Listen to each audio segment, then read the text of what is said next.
Char se retrouve réincarné dans le monde d'un RPG d'action-romance très apprécié intitulé « Symphony of Sword and Sorcery ». Ce récit classique est centré sur un héros et des héroïnes fréquentant une prestigieuse académie royale, unis dans leur quête pour vaincre le roi démon. Malgré ce cadre fantastique, il vit un moment des plus banals, coupant calmement son repas tout en analysant son extraordinaire situation. Une voix calme présente reste Albion, le noble infâme destiné à apparaître au milieu de l'histoire. Le décor raffiné des lieux laisse deviner le statut social élevé de ce noble ainsi que les intrigues à venir. Le calme apparent de notre héros se fissure à mesure que le poids de son destin lui apparaît et il sait que le chemin à venir est semé d'embûches. Malgré la lumière sereine qui traverse la fenêtre, une certitude glaçante le saisit, il va mourir à coup sûr. La résolution dans son regard laisse entrevoir une farouche détermination à affronter tout ce qui l'attend. Char se souvient avoir retrouvé les souvenirs de sa vie antérieure il y a seulement quelques jours, lors d'un rituel sacré où les jeunes atteignant l'âge de 14 ans reçoivent des compétences de la part de la déesse. Agenouillé dans une chambre solennelle, il subit le rituel de la révélation divine, tandis qu'un prêtre aîné lui confère une compétence lumineuse. Le moment est lourd d'anticipation, le prêtre étant sur le point de révéler le pouvoir accordé par la déesse. La compétence de notre héros se révèle être domptage, un pouvoir permettant de contrôler les chevaux et les pigeons, ce qui suscite l'incrédulité et les moqueries des spectateurs. Ses pairs se moquent de lui pour avoir reçu une capacité aussi inutile, tandis qu'un aîné sévère déplore qu'une compétence non liée au combat puisse se manifester au sein de la prestigieuse famille Albion, célèbre pour ses épéistes. La tension monte alors que son entourage peine à accepter ce destin inattendu.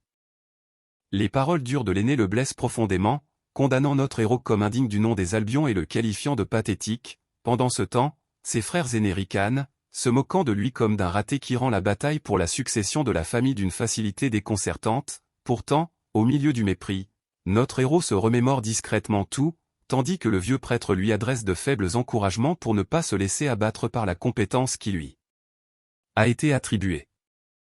Char réalise qu'il s'est réincarné en Rest Albion, un antagoniste du jeu Symphony of Sword and Sorcery, auquel il jouait dans sa vie passée.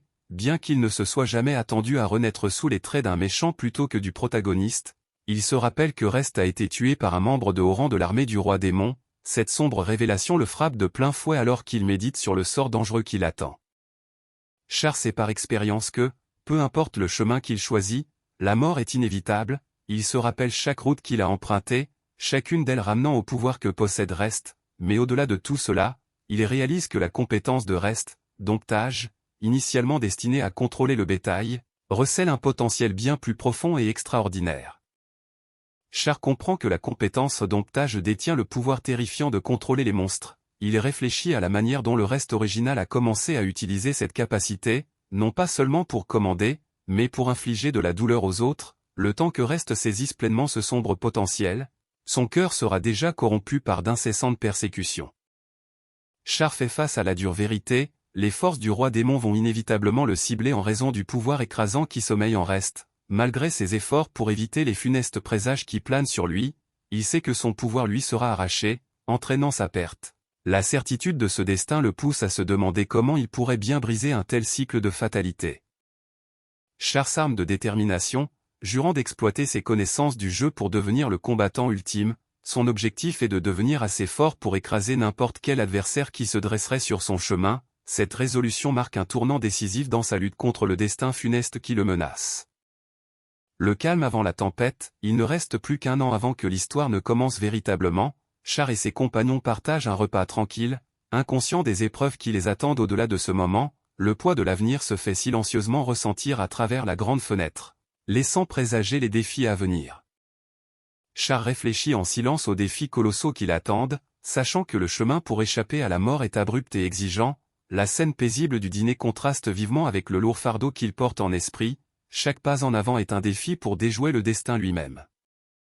Le repas tranquille se poursuit, l'atmosphère étant calme mais chargée d'une tension tacite. Char est assis, d'un air posé au milieu de ses compagnons, chacun étant perdu dans ses pensées tandis que les grandes fenêtres encadrent ce fugace moment de paix. Dehors, le monde ignore tout de la tempête qui se prépare à l'horizon.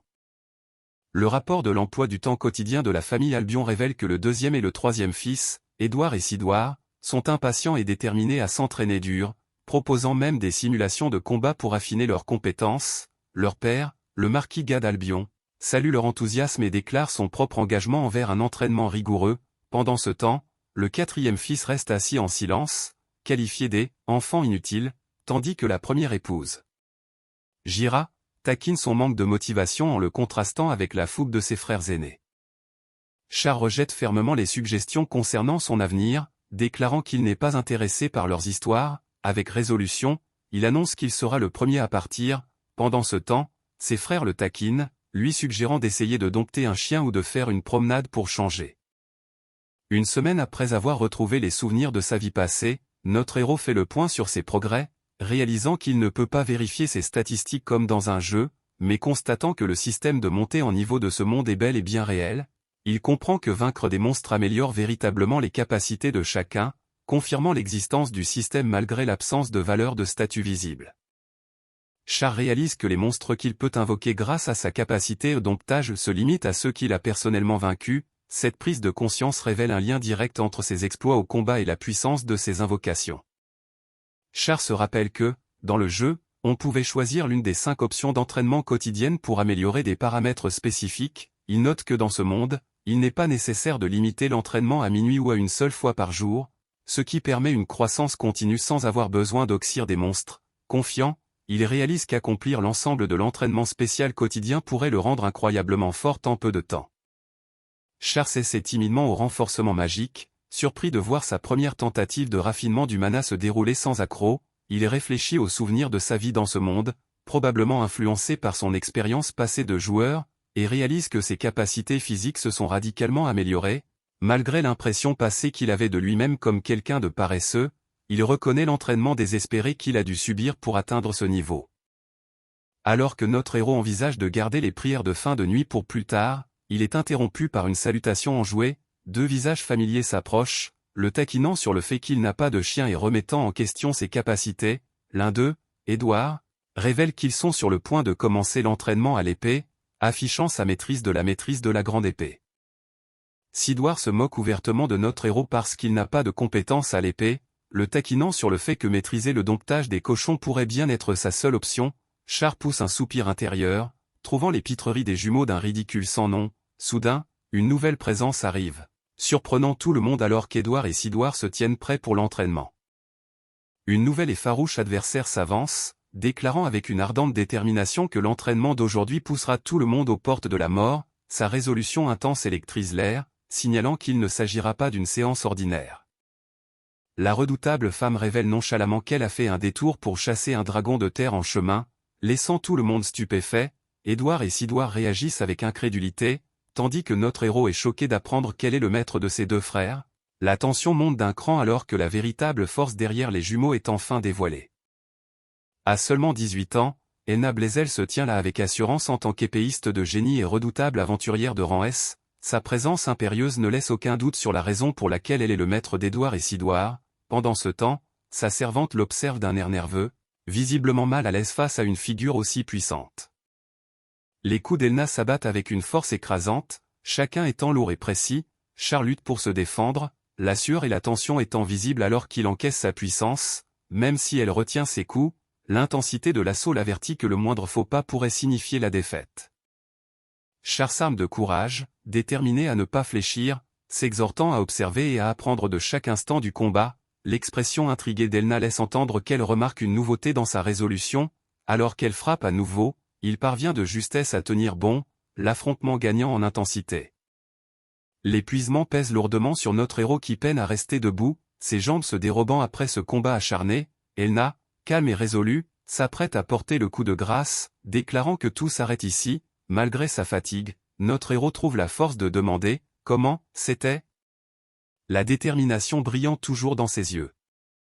Elna livre un verdict implacable, qualifiant carrément notre héros de cas désespéré et critiquant ses capacités physiques ainsi que son maniement de l'épée, jugé à peine adéquat et maladroit. Malgré cette évaluation écrasante, elle va plus loin, remettant en question la raison même de son désir de puissance. Char, pris de court, peine à répondre à cette provocation.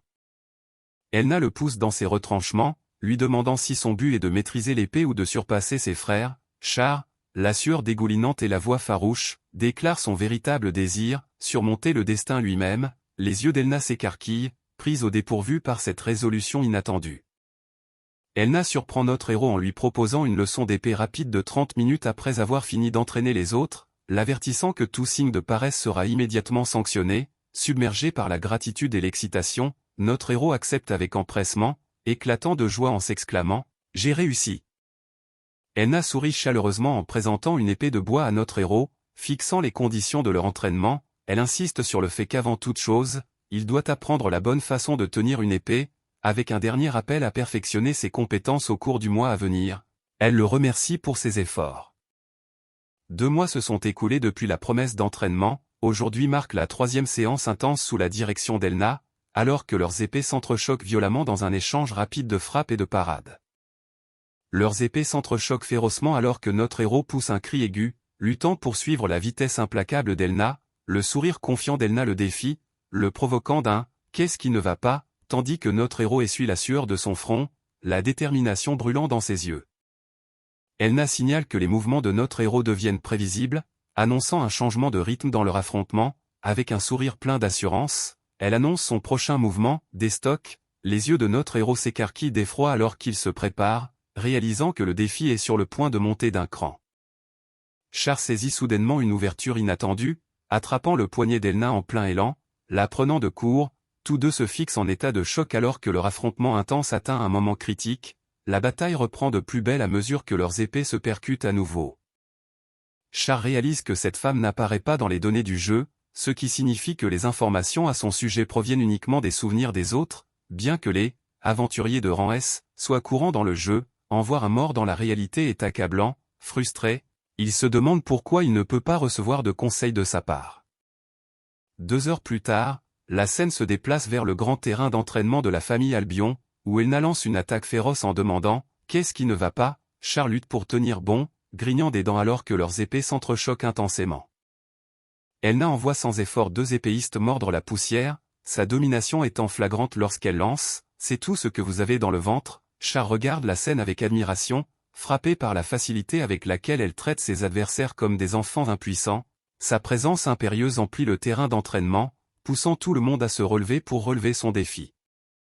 Char, épuisé et vaincu, ne peut plus supporter la pression implacable et s'effondre au sol. Elna, calme et sereine, décide d'en rester là pour la journée, marquant la fin de leur intense séance d'entraînement. Bien que le soulagement l'envahisse, notre héros se demande s'il était vraiment nécessaire de se pousser aussi loin, déterminé à améliorer ses statistiques par l'entraînement mais ressentant encore le poids de l'effort.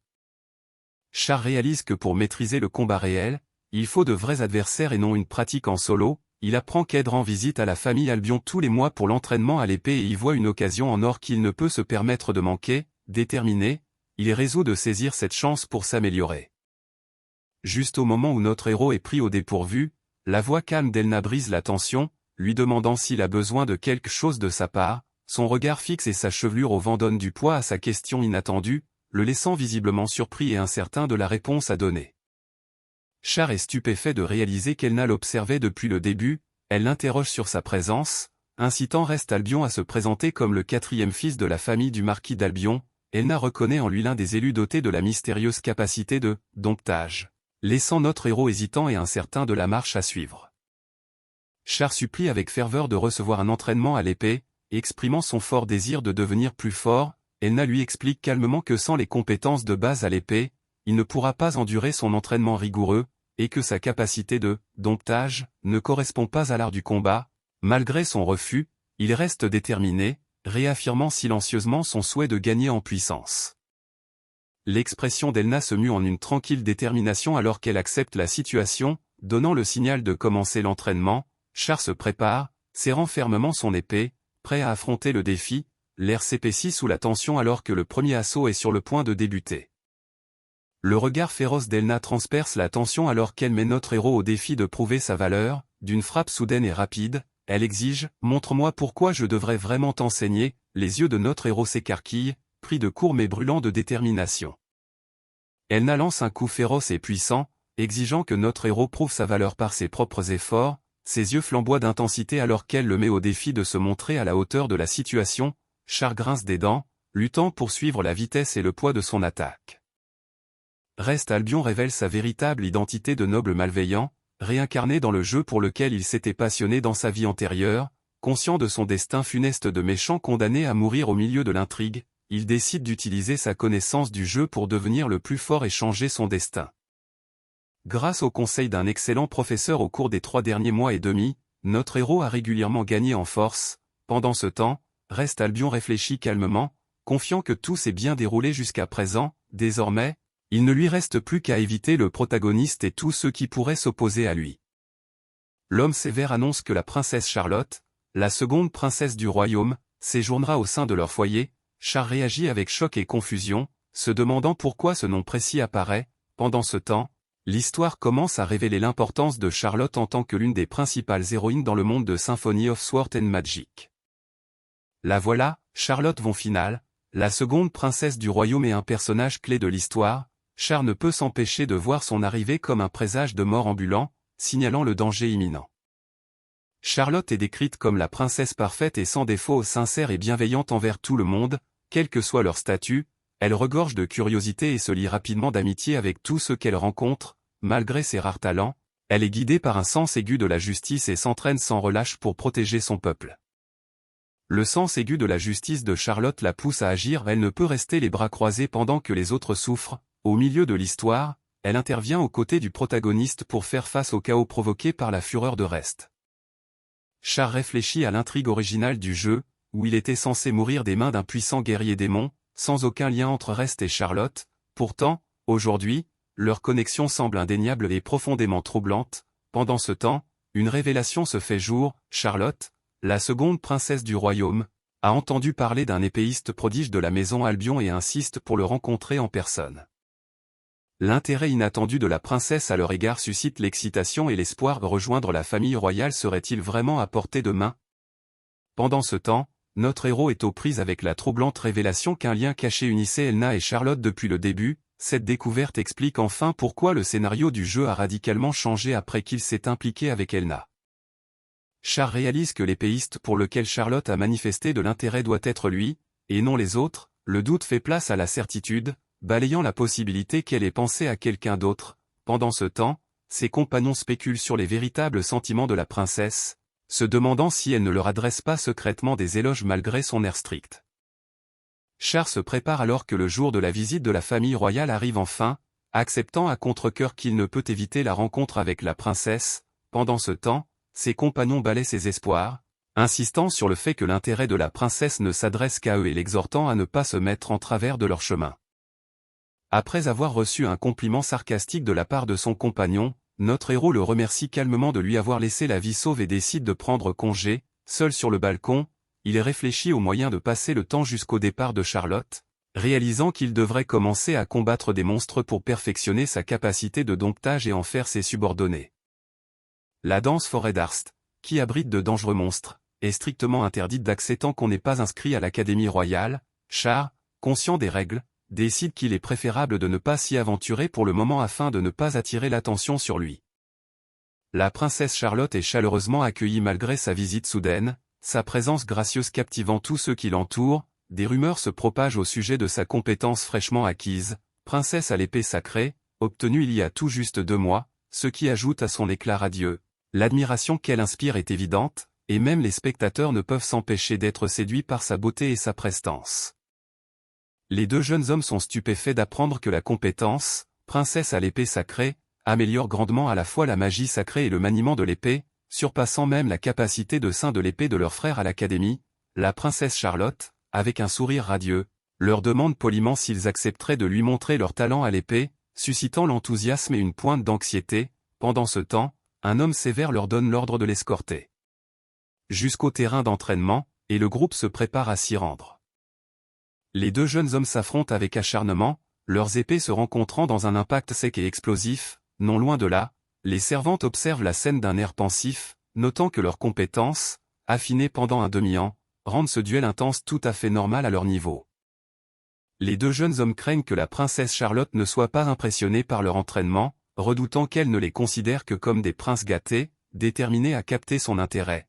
L'un d'eux suggère de faire la démonstration de leurs véritables compétences lors d'un combat réel contre des monstres dans la forêt d'Arst toute proche. Surprise, Charlotte demande s'ils ont vraiment déjà la force de combattre des monstres. Les deux jeunes hommes assurent avec confiance à la princesse Charlotte que la dangereuse forêt d'Arst est comme leur jardin secret et promettent de la protéger coûte que coûte. L'un d'eux avoue nerveusement que c'est leur première fois là-bas, mais leur père leur a ordonné de la conquérir, ils sont donc déterminés à réussir. Charlotte et la servante échangent des regards entendus avant que Charlotte ne leur accorde sa confiance, comptant sur leur force. Alors qu'ils s'avancent prudemment dans les profondeurs ombragées de la forêt d'Arst, un silence pesant s'abat sur le groupe. L'expression de la princesse Charlotte laisse transparaître un soupçon de doute et d'inquiétude, le poids de l'inconnu pesant sur eux tous. Malgré leur sourire plein d'assurance, les deux jeunes hommes admettent que la forêt semble sombre et sinistre. La princesse Charlotte s'interroge à haute voix sur la présence d'un autre membre de la maison Albion de son âge qui ne s'est pas joint à eux aujourd'hui, jetant un regard curieux dans leur direction. L'obscurité troublante de la forêt épaissit le mystère tandis que le groupe poursuit sa progression. Les deux jeunes hommes rassurent le groupe en affirmant qu'ils gèrent la situation, bien qu'ils admettent que la forêt reste sombre et sinistre. La princesse Charlotte se demande pourquoi un autre membre de la maison Albion de son âge ne les accompagne pas, sa curiosité grandissant à mesure que l'obscurité de la forêt s'épaissit autour d'eux. Les deux jeunes hommes expliquent que Rest, le membre absent de la maison Albion, s'est mis en retrait de lui-même parce qu'il estimait ne pas pouvoir répondre aux attentes élevées de la princesse. Il révèle que la compétence de Rest, appelée domptage, n'était pas assez impressionnante pour éveiller son intérêt, renforçant le mystère autour de son absence. Pendant ce temps, la princesse Charlotte assimile cette nouvelle information avec une curiosité grandissante. Soudain, une meute de loups gris aux abois apparaît, forçant le groupe à passer à l'action. Les loups s'avèrent être des monstres de rang E, mais la tension reste vive alors que les protagonistes se préparent au combat, armes au poing, ils chargent, déterminés à éliminer rapidement la menace.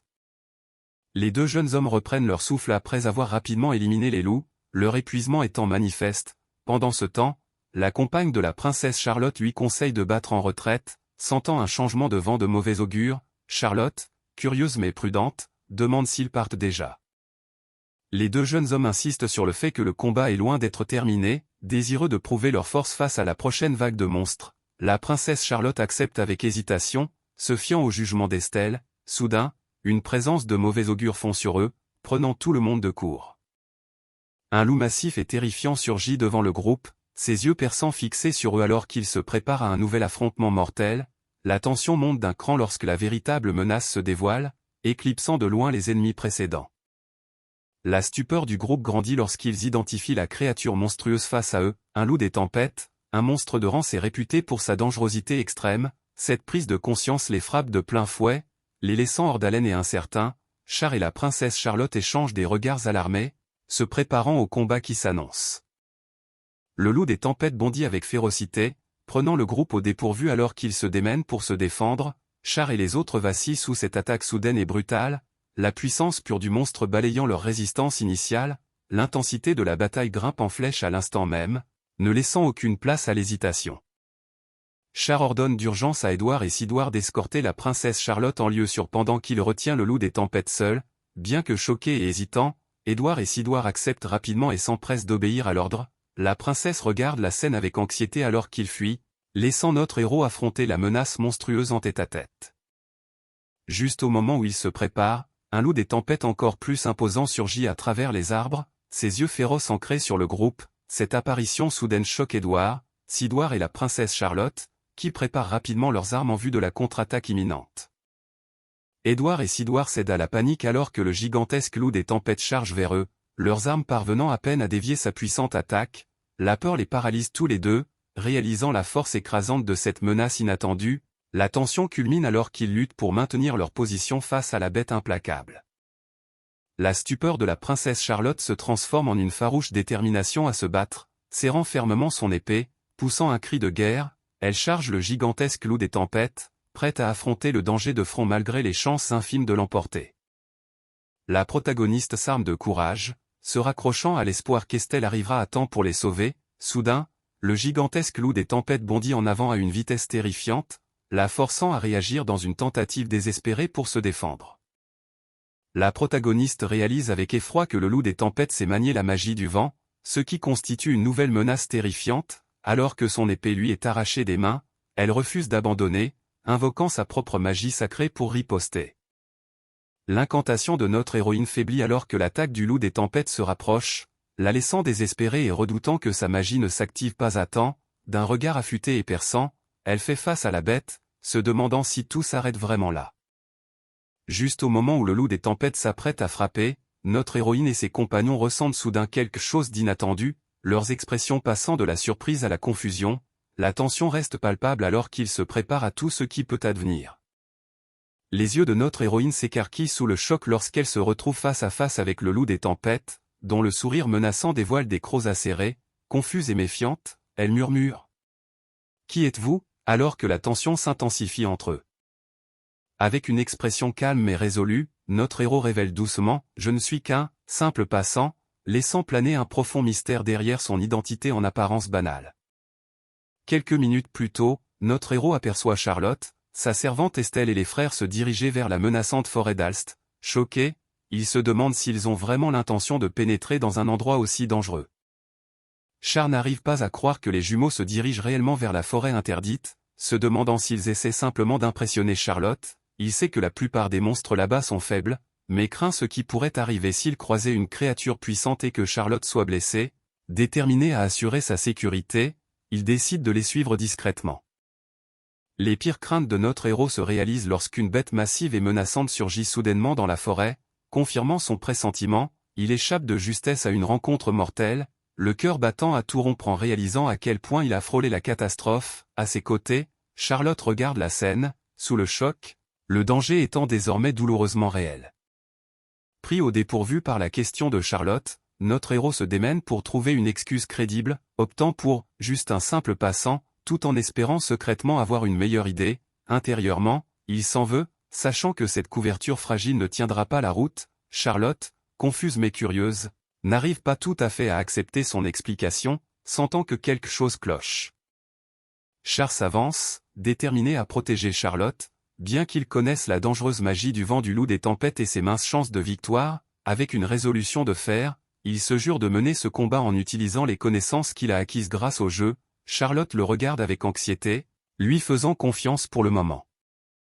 Char se prépare alors que le massif loup des tempêtes s'élance à une vitesse terrifiante, ses yeux féroces fixés sur lui. D'un bond désespéré, il esquive de justesse le coup foudroyant, le sol se fracassant là où les griffes de la bête ont frappé. Le combat a bel et bien commencé, et chaque seconde compte.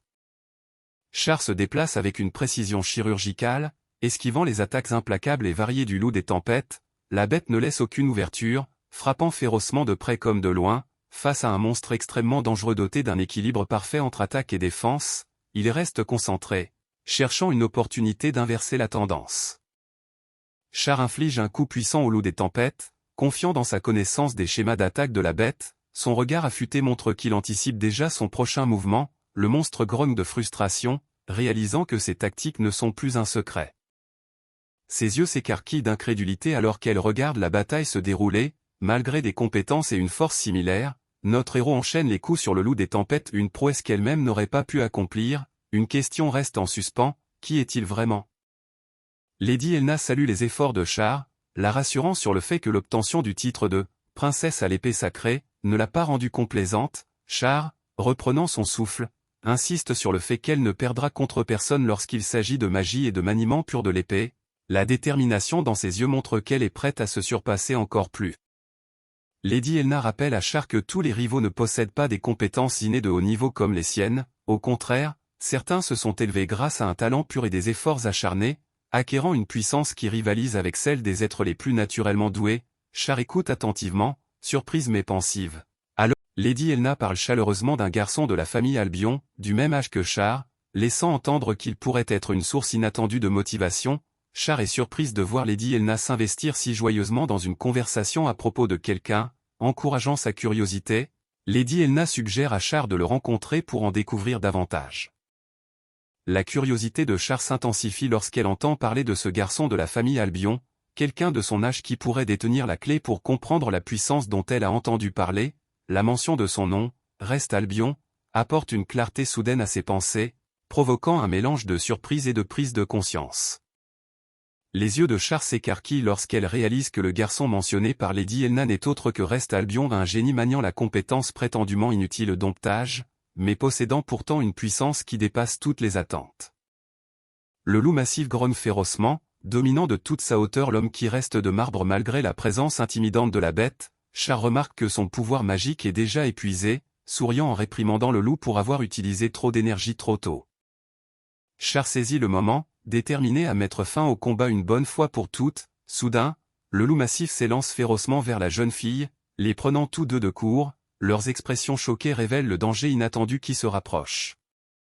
Char abat farouchement son épée, criant avec défi tout en bloquant l'attaque sauvage du loup massif. Le rugissement féroce de la bête emplit l'air, mais il refuse de reculer, déterminé à protéger la jeune fille à tout prix. D'un seul coup, rapide comme l'éclair, notre héros brise l'attaque du loup massif, faisant reculer la bête chancelante. La force de l'impact résonne à travers la forêt, marquant un tournant décisif dans cette bataille féroce. Le loup massif s'écrase violemment au sol, l'impact faisant trembler le sol de la forêt sous ses pieds. Char reste ferme, regardant la bête lutter pour se remettre de ce coup puissant. L'élan du combat bascule clairement en sa faveur.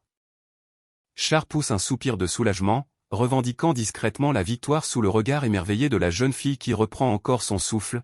Bien que le danger soit écarté, il sait que c'est loin d'être terminé et il n'y a pas de temps à perdre pour célébrer.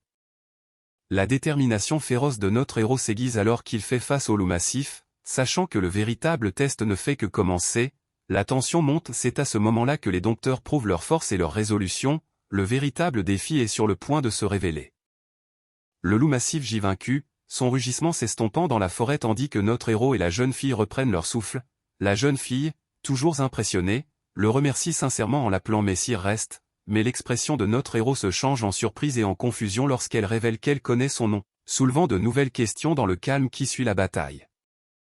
La jeune fille se présente comme Charlotte von Finale, la seconde princesse du royaume de Finale, et confie que Messire Reste et elle ont partagé le même maître d'armes.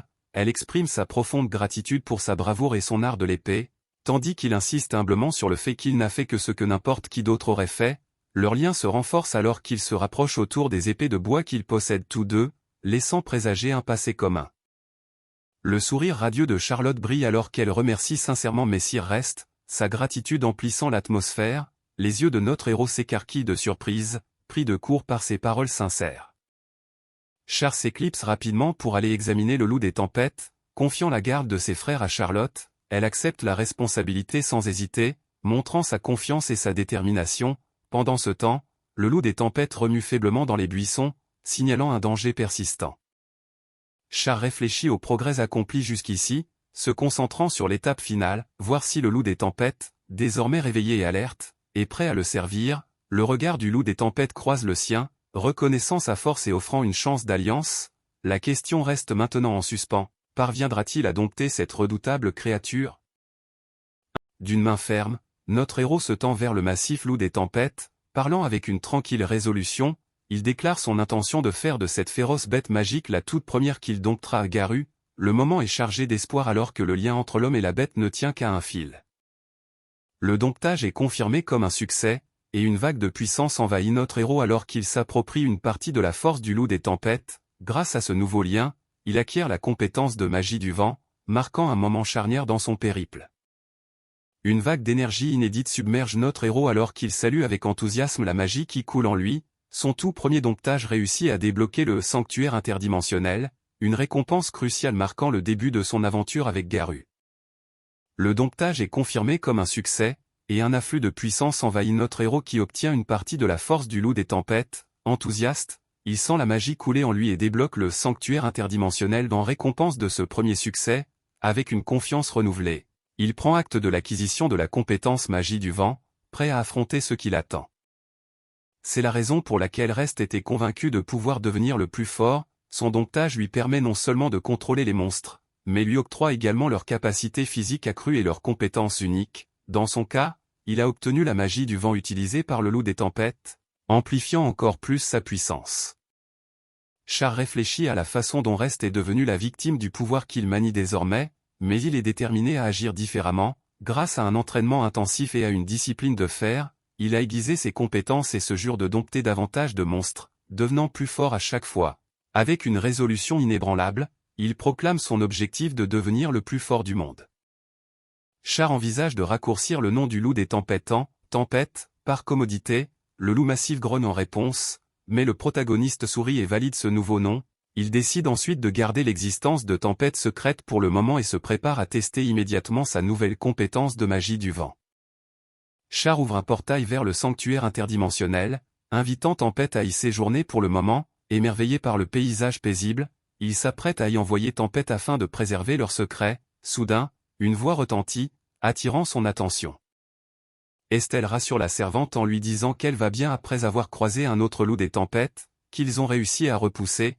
La servante exprime son soulagement mais reste choquée d'apprendre cette nouvelle menace. Pendant ce temps, deux hommes à proximité demandent anxieusement si Estelle a combattu le loup elle-même ou si quelqu'un d'autre l'a protégée. Estelle révèle que ce n'est pas elle qui a combattu le loup des tempêtes, mais que quelqu'un d'autre l'a protégée. La servante réagit avec stupeur et exige de connaître l'identité de l'inconnu, tandis qu'Estelle le présente calmement comme Messire Reste de la famille Albion, celui qui l'a sauvé. Le visage de notre héros se crispe, visiblement perturbé par la situation.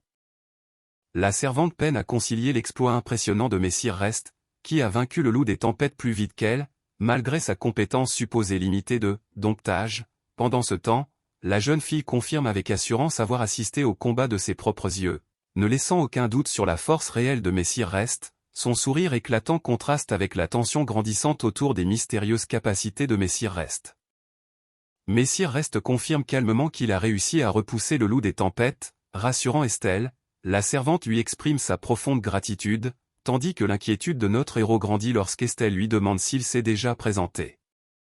Estelle balaie la confusion d'un rire, suggérant qu'il a dû surprendre son nom plus tôt, tandis que la servante comprend enfin la situation. Char pousse un soupir de soulagement, se rappelant de se montrer plus prudent avec les personnages du jeu. Après avoir réitéré leurs remerciements, il se prépare à quitter la forêt, s'enquérant de l'état de santé d'Estelle avant de se mettre en route. Au retour du groupe, les domestiques accourent sous le choc, inquiets de la disparition soudaine des jeunes maîtres de l'esplanade d'entraînement. Char porte une compagne blessée, leur donnant fermement l'ordre de soigner ses blessures ainsi que celles de son frère, alors que la tension monte quant à ce qui s'est exactement passé. La pièce s'enflamme de stupeur et de confusion alors que l'homme plus âgé exige des réponses, fusillant du regard notre héros qui reste calme et serein. Malgré les accusations, notre héros nie toute implication, mais la pression s'intensifie puisqu'il est le seul à s'en être sorti indemne. La tension s'alourdit face à l'exigence d'une explication acceptable. La jeune fille blessée prend la parole, prenant la défense de notre héros en insistant sur le fait qu'il n'a rien fait de mal et qu'il lui a même sauvé la vie, ce qui choque l'homme plus âgé. Pendant ce temps, la servante commence à relater la confrontation du groupe avec deux loups des tempêtes de Rance dans la forêt d'Alst, préparant le terrain pour des explications complètes. La servante affronte le marquis, lui demandant comment il a pu permettre à des enfants de pénétrer dans la dangereuse forêt d'Alst, réputée pour ses monstres. Le marquis, choqué et sur la défensive, insiste sur le fait qu'il n'a jamais autorisé une telle chose et en conclut qu'ils s'y sont rendus sans permission. La servante lui rappelle alors fermement que, la jeune demoiselle ayant été mise en danger, la responsabilité lui incombe en dernier ressort en tant que chef de famille. La jeune demoiselle assure calmement au marquis qu'il partage le blâme pour avoir cru les paroles des enfants sans poser de questions. La servante confirme que Messire Reste a repoussé seul le loup des tempêtes, poussant le marquis à exiger une confirmation de la part de la jeune demoiselle. Avec un doux sourire, elle insiste pour que l'on passe sur l'incident, reconnaissante que Messire Reste lui ait sauvé la vie. Le marquis est stupéfait d'apprendre que Messire Reste a vaincu le loup des tempêtes à lui seul. Pendant ce temps, la jeune demoiselle insiste pour se reposer d'abord et demande poliment qu'on lui montre le chemin, tout en exprimant son souhait de remercier dignement Messire Reste plus tard. La servante les guide rapidement, et le marquis s'apprête à suivre Estelle. Le marquis est incrédule, peinant à accepter que son « bon à rien de fils » ait pu terrasser le loup des tempêtes. Son choc est évident alors qu'il marmonne qu'une telle chose est impossible, tandis que le protagoniste observe la scène en silence, sentant la tension monter. Bien qu'épuisé, notre camarade n'arrive pas à s'endormir et décide de s'essayer à un entraînement nocturne sur le balcon du manoir. Alors qu'il y réfléchit, Charlotte s'approche et l'interpelle, le prenant par surprise. Notre camarade est pris de court lorsque la princesse Charlotte s'approche de lui sur le balcon, une lanterne à la main, et le salue chaleureusement. Elle propose de discuter, et il accepte, intrigué par cette rencontre inattendue sous le ciel étoilé. La princesse Charlotte remercie sincèrement Messire Reste d'être venu à son secours, exprimant à quel point elle a frôlé la mort. Messire Reste l'enjoint à relever la tête, tandis qu'elle sourit chaleureusement et le qualifie de quelqu'un de gentil. Elle loue ensuite son remarquable talent à l'épée, se demandant si sa force reflète sa véritable nature. Le protagoniste détourne humblement les éloges, insistant sur le fait que ce sont les efforts de la princesse Charlotte qui ont fait toute la différence. Il partage un moment de complicité légère, reconnaissant que le combat s'est transformé en une véritable joute serrée. Pendant ce temps, Charlotte réfléchit en silence, réalisant qu'elle a encore beaucoup à apprendre de cette expérience. La princesse Charlotte pose un regard pensif sur le protagoniste, son expression étant douce et contemplative sous le ciel étoilé. Ce moment de calme entre eux recèle des sentiments inavoués, alors qu'elle semble perdue dans ses pensées. Le cœur de notre héros s'emballe alors que les paroles de la princesse Charlotte restent suspendues dans l'air, son regard étant fixe et sincère sur fond de paysage urbain paisible. L'atmosphère change du tout au tout, le laissant stupéfait et se demandant si elle est vraiment sur le point de lui déclarer sa flamme. Le doux sourire et le regard soutenu de la princesse Charlotte procurent une sensation de chaleur à notre héros, déstabilisé par l'intensité du moment. Alors qu'elle commence à parler doucement, le ciel nocturne semble retenir son souffle, le laissant se demander s'il s'agit du moment fatidique de sa confession. L'atmosphère se charge d'une émotion informulée, le laissant à la fois abasourdi et plein d'espoir. La princesse Charlotte lui demande soudainement s'il accepterait de devenir son « compagnon d'armes », un terme qui, selon elle, désigne un camarade partageant les mêmes idéaux et s'entraînant ensemble au maniement de l'épée. Char est pris de court, tentant de saisir le sens profond de cette requête inattendue. Le ciel nocturne observe la scène en silence alors que le poids de ces mots s'installe entre eux. La princesse Charlotte avoue que Lady Helena a toujours été son unique objectif, mais qu'elle a l'impression de ne jamais pouvoir rattraper sa force. Se tournant vers notre héros, elle reconnaît qu'il est son égal en âge comme en compétence, et estime que s'entraîner à ses côtés pourrait l'aider à devenir plus forte. Avec une sincère détermination, elle lui demande de devenir son compagnon d'armes, un partenaire pour évoluer et s'entraîner ensemble. Bien qu'hésitant à se lier avec les personnages principaux du jeu, notre héros finit par accepter la demande sincère de la princesse Charlotte de devenir son compagnon d'armes. Son accord fait naître un sourire radieux et joyeux sur le visage de Charlotte, qui a hâte de commencer leurs futurs entraînements. L'air de la nuit s'emplit d'un nouveau sentiment de partenariat et d'espoir. La princesse Charlotte insiste pour qu'il l'appelle Charo et abandonne toute formalité, déterminée à briser les barrières entre eux. Char hésite, intimidé par la différence de statut, mais il se rappelle le tempérament obstiné de Charlotte et finit par accepter avec un sourire, leur pacte étant scellé. Charlotte rayonne de joie, prête à affronter leurs entraînements sur un pied d'égalité. Sous l'immensité du ciel étoilé, la princesse Charlotte demande joyeusement à notre héros de prendre soin d'elle, retombant malgré tout dans des formules honorifiques formelles en dépit de leur nouveau lien. Char note discrètement cette formalité persistante, signe de l'évolution douce de leur amitié naissante. La princesse Charlotte, rayonnante et enjouée, prend congé avec un sourire lumineux, impatiente de vivre leurs futures aventures en tant que compagnon d'armes. Derrière elle, sa fidèle servante observe la scène en silence alors que le carrosse ouvragé les attend. Leurs adieux sont empreints d'espoir et de promesses pour l'avenir. Avec un sourire confiant, la princesse Charlotte s'avance, l'épée à la main, incarnant la détermination qui a fait naître leur alliance. Char se tient dos à dos avec elle, son expression calme et résolue témoignant de sa volonté d'affronter ensemble tous les défis à venir. Unis comme des égaux, ils s'apprêtent à tracer leur propre voie côte à côte. Le lendemain matin, Char quitte le manoir de bonne heure pour regagner la capitale royale. Pendant ce temps, un homme furieux s'emporte, reprochant à d'autres d'avoir presque causé la perte de la famille Albion, tandis qu'une femme tente d'apaiser cette situation tendue. La gravité de leur dilemme pèse lourdement dans l'air. L'homme exige furieusement que le jeune homme assume la responsabilité de l'intérêt grandissant que lui porte Lady Charlotte, blâmant les directives données pour s'attirer ses faveurs. Le jeune homme, confus et inquiet, peine à comprendre l'accusation formulée à son encontre. Pendant ce temps, une femme tente d'expliquer que leurs actions découlaient uniquement des ordres reçus, ajoutant de la tension à cette confrontation houleuse. Le jeune homme explique fermement que l'intérêt de Lady Charlotte reposait sur un malentendu, car ils avaient déjà affaibli le loup des tempêtes avant que le coup de grâce ne soit porté. Malgré cela, il avoue avoir profité de la confusion pour la duper, reconnaissant la gravité de ses actes. L'homme plus âgé peine à concilier cela avec ce que Lady Charlotte a affirmé avoir vu elle-même, ce qui accentue la tension.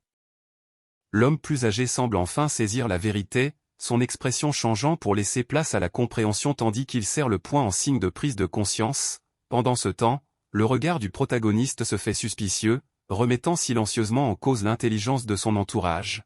Le souvenir de l'attaque du loup des tempêtes refait surface, confirmant que les assauts d'Édouard et des autres étaient inefficaces en dépit de leurs efforts. Le jeune homme affirme haut et fort que c'est lui qui a véritablement vaincu le loup des tempêtes, défiant l'incrédulité de son père, l'homme plus âgé ricane, le traitant d'imbécile et le sommant de rester à sa place, nullement déstabilisé, le protagoniste persiste et met son père au défi de prouver le contraire. L'homme plus âgé conteste l'affirmation du protagoniste en soulignant qu'Ed et Sid ont combattu ensemble le loup des tempêtes et ont quand même triomphé. Le protagoniste fronce les sourcils, doutant de la possibilité de leur victoire simultanée. L'homme plus âgé exige alors des preuves, insistant sur le fait que si le protagoniste dit vrai, le démontrer devrait être un jeu d'enfant. Le protagoniste accepte le défi de son père, proposant un duel à 2 contre 1 pour faire éclater la vérité sur la prétendue victoire d'Édouard et Sidoire. Il soutient que si individuellement ils sont presque ses égaux, ils sont assez forts ensemble pour terrasser le loup des tempêtes. L'homme plus âgé acquiesce, prenant acte de la situation telle qu'elle se présentait jusqu'à hier. Char se tient résolu, l'ombre de la silhouette immense et ardente du loup des tempêtes qu'il a dompté se découpant derrière lui, révélant une nouvelle capacité surpuissante qui le distingue radicalement d'auparavant. L'homme plus âgé, finalement convaincu, accepte le duel d'un ferme, très bien, mais la présence ombrageuse du loup des tempêtes plane, rappelant à tous que la logique d'autrefois ne s'applique plus. La tension monte à l'approche du défi. L'homme plus âgé concède d'un ferme, très bien, son expression changeant à mesure que la réalité s'impose. Derrière notre héros, le massif et ténébreux loup des tempêtes se dessine, témoignage du nouveau pouvoir qu'il a débloqué, un pouvoir qui brise les anciennes règles et change totalement la donne pour ce duel. Les yeux de notre héros étincellent d'une confiance inébranlable alors qu'il accepte le duel sans la moindre hésitation. Son sourire calme et déterminé indique qu'il est prêt à affronter n'importe quel défi. Le poids de la bataille à venir pèse lourdement dans l'air, mais il l'accueille à bras ouverts. Il y a 3 mois, lors de la cérémonie de l'oracle divin, l'Est s'est vu attribuer la compétence « domptage », une capacité inutile et de bas étage, totalement inapte au combat, pour la prestigieuse famille Albion, connue pour former les plus puissants épéistes. C'était un déshonneur. En conséquence, l'Est a immédiatement été écarté de la succession pour devenir le prochain chef de famille, et une notification officielle a été envoyée à toutes les parties concernées. Déterminé à prouver sa force tel un lion, le chef de la famille Albion a enduré de grandes souffrances et de lourds sacrifices. Pourtant, malgré ses efforts, l'Est est devenu un redoutable guerrier qui a même vaincu un loup des tempêtes et attiré l'attention de la seconde princesse. Frustré et perplexe, le chef de famille se demande comment les choses ont pu tourner ainsi.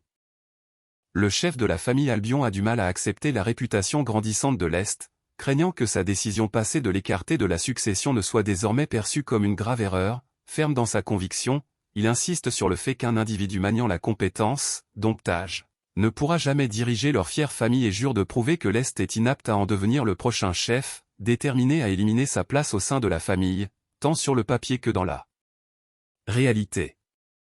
Le chef de la famille Albion reconnaît à contre-cœur le talent exceptionnel et le statut privilégié de son fils aîné, ce qui rend son expulsion pure et simple impossible. Pourtant, il reste déterminé à trouver un moyen d'écarter l'Est de l'avenir de la famille, cherchant désespérément une méthode pour y parvenir sans confrontation directe.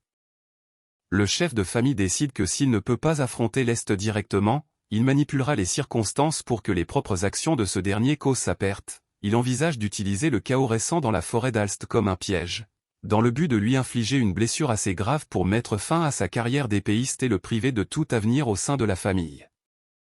Tôt le lendemain matin, le chef de famille ordonne contre toute attente à l'Est d'aller enquêter dans la forêt d'Alst. Bien que surpris, l'Est se demande pourquoi son père lui donnerait un tel ordre, mais il y voit la meilleure occasion d'améliorer rapidement ses compétences. Le chef de famille révèle que des loups des tempêtes ont été aperçus même dans les zones peu profondes de la forêt d'Alst, signe que quelque chose d'inhabituel s'y produit. Bien que l'accès soit interdit aux personnes extérieures, il confie de toute urgence à notre héros la mission d'enquêter sur la forêt, reconnaissant son habileté exceptionnelle pour avoir affronté seul un loup des tempêtes. Char, cependant, s'interroge sur cette proposition soudaine, sachant pertinemment que son père est conscient que de tels incidents ne sont pas rares dans cette forêt. Le chef de famille l'avertit que la forêt d'Alst abrite des monstres encore plus puissants que les loups des tempêtes, de rang B et supérieur, ce qui en fait un lieu mortel. Il prédit froidement que peu importe le niveau de compétence de l'Est, croiser ces créatures sera inévitable et qu'il lui sera impossible de s'enfuir. Pour dissimuler toute tragédie potentielle, il prévoit de déclarer que la mort de l'Est est due à une arrogance téméraire, s'assurant ainsi qu'aucun soupçon ne pèse sur la famille.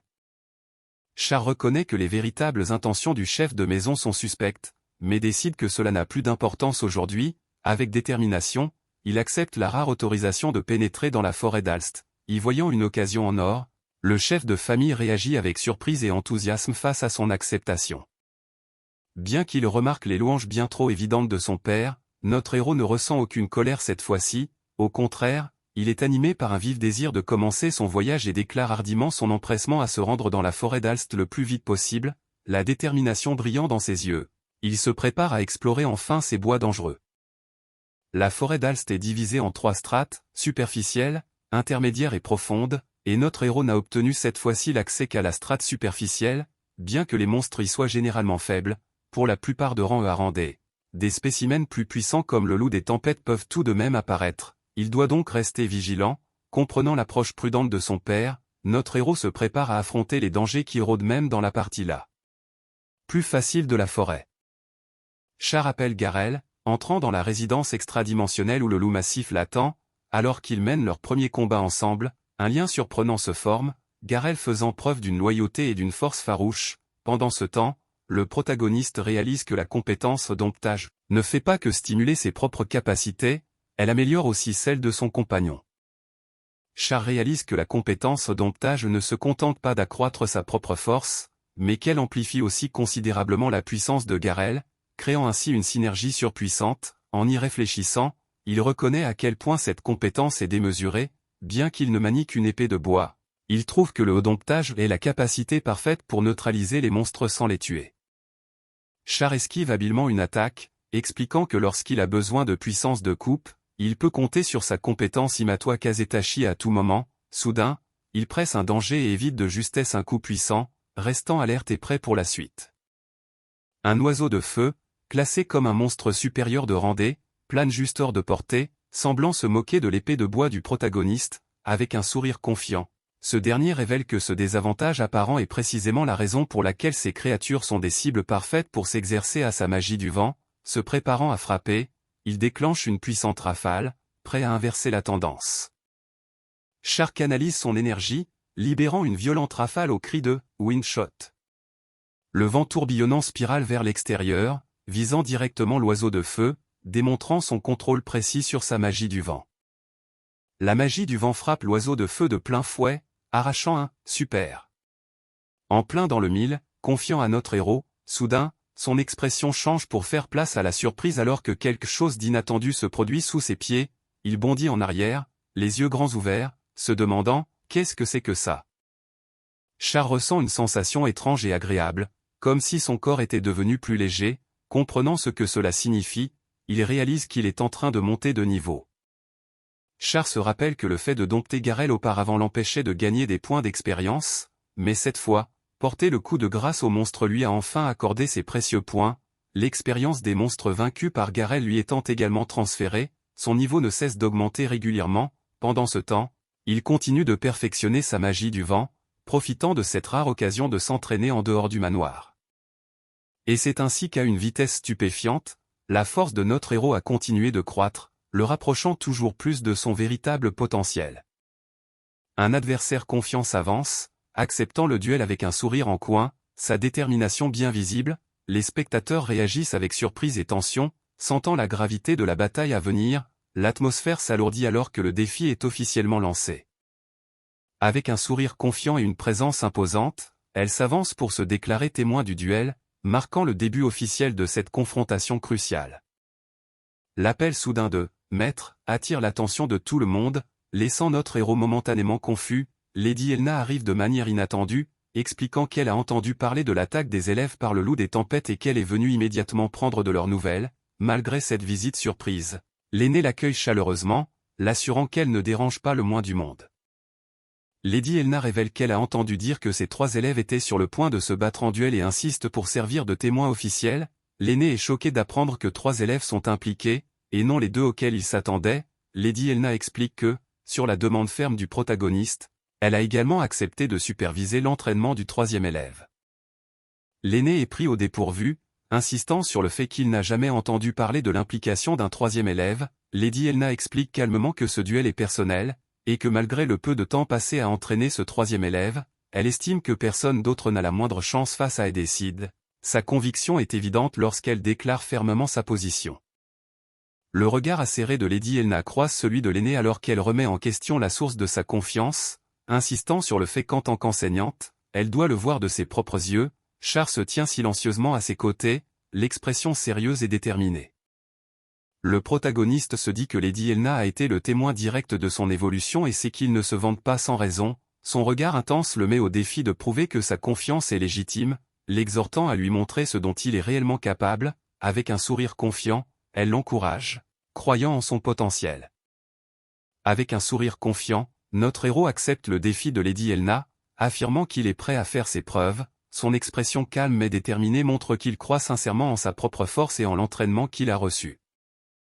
L'aîné prépare le terrain pour le défi, confirmant que les armes ont été forgées pour le combat réel et se demandant comment deux personnes pourraient tenir tête à une seule. Char reste de marbre, prêt à affronter l'adversité avec une confiance inébranlable. Char révèle qu'il n'utilisera pas encore la magie du vent, gardant le véritable pouvoir du domptage secret.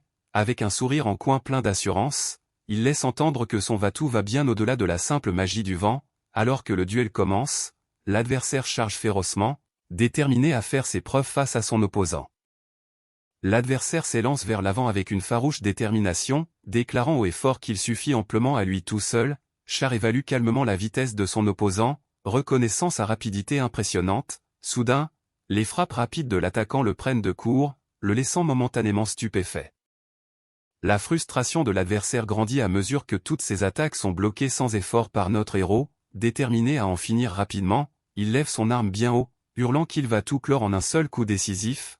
La tension monte d'un cran lorsqu'il ordonne à notre héros de s'écarter de son chemin. L'adversaire se moque de l'idée que notre héros puisse bloquer sa grande épée d'acier avec une simple épée de bois, jurant de la voler en éclats. Pendant ce temps, le sourire en coin serein de notre héros révèle qu'il s'apprête à abattre sa carte maîtresse. Char active sa technique secrète, insufflant de la magie dans son épée de bois pour parer le puissant coup de son adversaire. Le choc de ce dernier est flagrant lorsqu'il hurle son incrédulité, incapable de comprendre comment son attaque a pu être stoppée par ce qu'il considérait comme un simple jouet. Char explique avec assurance sa technique secrète, infusion magique, une forme avancée de contrôle du mana qui renforce les objets en comblant leurs moindres failles avec de la magie. Il nargue son adversaire, insinuant que ce concept dépasse ses capacités de compréhension, ce qui provoque une réaction furieuse. L'infusion magique est une compétence puissante et polyvalente utilisée par les combattants de première ligne, exigeant une puissance magique immense et un contrôle précis. Char a perfectionné cette technique grâce à un entraînement quotidien et aux coups de pouce liés au domptage du loup des tempêtes. Fin prêt à la déployer en combat réel, l'intensité entre les deux adversaires augmente alors que leurs épées s'entrechoquent à nouveau. Char révèle une nouvelle compétence obtenue grâce au domptage du loup des tempêtes, combinant le renforcement corporel avec l'infusion magique pour booster à la fois ses capacités physiques et les performances de son arme. L'adversaire, submergé et frustré, peine à suivre le rythme tandis que leurs épées s'entrechoquent violemment. Le rapport de force s'inverse clairement, laissant l'attaquant en fâcheuse posture. L'adversaire recule en chancelant, peinant à assimiler la puissance écrasante que notre héros manie désormais. La frustration et l'incrédulité se lissent sur son visage alors qu'il se demande comment son rival peut posséder une telle force. Pendant ce temps, le sourire confiant de notre héros laisse présager qu'il est prêt à passer à la vitesse supérieure. Char poursuit l'attaque sans relâche, forçant l'adversaire à reculer sous un coup puissant. L'adversaire grimace de pain, luttant pour maintenir sa position face à cette force irrésistible. Pendant ce temps, le regard concentré de notre héros révèle sa détermination inébranlable à dominer le combat. Le coup fulgurant de notre héros envoie l'adversaire valser en arrière, la force de l'impact le submergeant complètement. L'adversaire grimace de douleur, hurlant sa frustration alors qu'il lutte pour rester concentré. Désespéré, il se crie à lui-même de garder les yeux fixés sur le combat, refusant d'abandonner. Char contre prestement l'attaque de l'adversaire, soulignant la faille dans sa posture avec une précision tranquille. L'adversaire tressaille de douleur, frustré par la critique et le coup qu'il vient de recevoir. L'observation aiguisée de notre héros révèle sa domination grandissante dans l'affrontement. Char sourit d'un air provocateur, narguant ses adversaires avec ces mots, « Qu'est-ce qui ne va pas ? On vient à peine de commencer. » Ses frappes rapides et précises submergent les assaillants, qui peinent à suivre la cadence. Les observateurs regardent la scène sous le choc, incapables de croire à quel point l'Est, censé ne posséder que le domptage, domine farouchement le combat. La femme constate que la croissance de l'Est a été anormale, en particulier au cours du mois dernier. Pendant ce temps, notre héros presse une part d'ombre en l'est que lui-même ne parvient pas entièrement à s'expliquer. Au même moment, Edward et Sid se préparent, n'ayant pas encore révélé toute l'étendue de leur force. La femme prévient que maîtriser des pouvoirs terrifiants capables de tout bouleverser en un instant est indispensable pour progresser. Pendant ce temps, notre héros élabore soigneusement sa stratégie, sachant que la victoire exige de forcer les deux adversaires à abandonner ou à s'évanouir, et pas seulement de les assommer rapidement. Déterminé, il prend la résolution de prouver sans l'ombre d'un doute quel pouvoir surpasse véritablement les autres. Char perçoit un changement soudain dans l'atmosphère au moment où Edward et Sid dégainent simultanément leurs armes, leurs expressions devenant aiguisées et concentrées, la tension grimpe instantanément, signalant un tout autre niveau d'intensité dans la bataille.